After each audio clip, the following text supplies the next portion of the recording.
तीर्थनगरी पुष्कर में 14वीं अरण्य पदक्षिणा परिक्रमा सनातन वैदिक मंत्रोच्चारण और जय गायत्री के जयघोष के बीच शनिवार सुबह अखिल विश्व गायत्री परिवार की 14वीं पुष्कर अरण्य तीर्थ पदक्षिणा गायत्री शक्तिपीठ से शुरू हो गई। ये हवन यज्ञ और ब्रह्मजी के रथ पूजन के बाद विधानसभा अध्यक्ष वासुदेव देवनानी ने 24 कोसीय पदयात्रा और 84 कोसीय रथ यात्रा को हरी झंडी दिखाकर रवाना किया।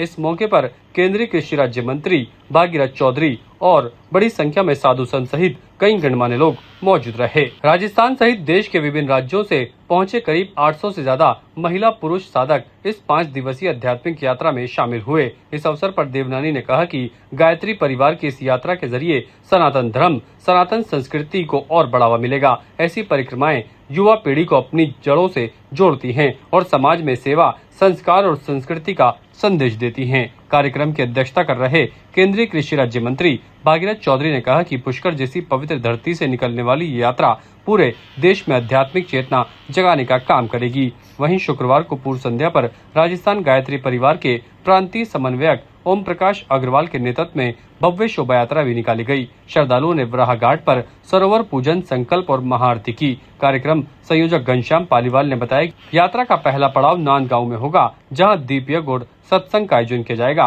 और ये यात्रा 12 अगस्त को पुष्कर लौटकर पूर्णाहुति के साथ संपन्न होगी। आज 24 कोसी पद यात्रा और 84 कोसी रथ यात्रा और गांव-गांव में वहाँ ये टोलियाँ की शुभारम्भ हुआ। इसमें माननीय हमारे विधानसभा अध्यक्ष महोदय देवनानी जी मुख्य अतिथि थे और भागीरथ जी चौधरी जो मंत्री हैं भारत सरकार में वो पधारे और हमने उनको एक पूरी फाइल दी है कि क्या क्या यहाँ किया जाना चाहिए और फिर कैसे जागृत हो, यहाँ लोगों का ठहराव कैसे हो।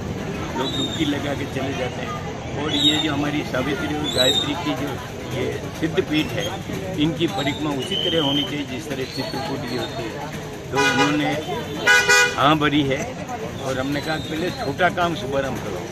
तो उन्होंने कहा हम सांसद फंड से, विधायक फंड से, मंत्री से सबको कह करके ये काम इसी साल करा देंगे और परिक्रमा के लिए हमने उनको निवेदन किया, आश्वस्त किया कि हम हर महीने सावित्री साधना कराते हैं और फिर तीर्थों में जाके जब तब करते हैं। तो इस दोनों गायत्री और सावित्री की परिक्रमा भी हम यूँ कच्चा रास्ता बन गया, हम चालू कर देंगे तो फिर जन कर देंगे।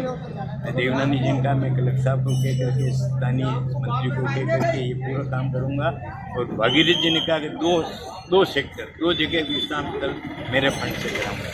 अब उन्होंने कहा है और अब के जो आश्वासन ऐसा लगा मेरे को, इससे तो हर साल वो देते हैं, हर साल आप छापते हो, लेकिन अब के ऐसा लगा है कि ये 14 वर्ष हो गया है तो रामराज आएंगे, ये कल्पना पूरी होने वाली। 500 से अधिक तो पद यात्रा करेंगे, बाकी वाहन यात्रा। 5 दिन की यात्रा है। आज नांद विश्राम है और कल हमारा फावड़ा विश्राम होगा, परसों गड़ेल होगा और पूरा पुष्कर में 1000 आदमी तर्पण करेंगे, यम का, पितरों का, सबका। और शाम को दीपी को जगह दीपी और कथा होगी। 14वें पुष्कर अरण्य प्रदक्षिणा के कार्यक्रम में ये जो शोभा यात्रा जन जागरण हेतु निकाली जा रही है, वास्तव में इस समय सनातन के लिए जन जागरण की आवश्यकता है। भारत सनातन संस्कृति और सनातन धर्म के लिए आगे चल पड़ा है। उसमें गायत्री परिवार का यह प्रयास निश्चित रूप से अभिनंदनीय है, सराहनीय है। ये अपने क्षेत्र में ही 84 कोस की परिक्रमा करते हैं।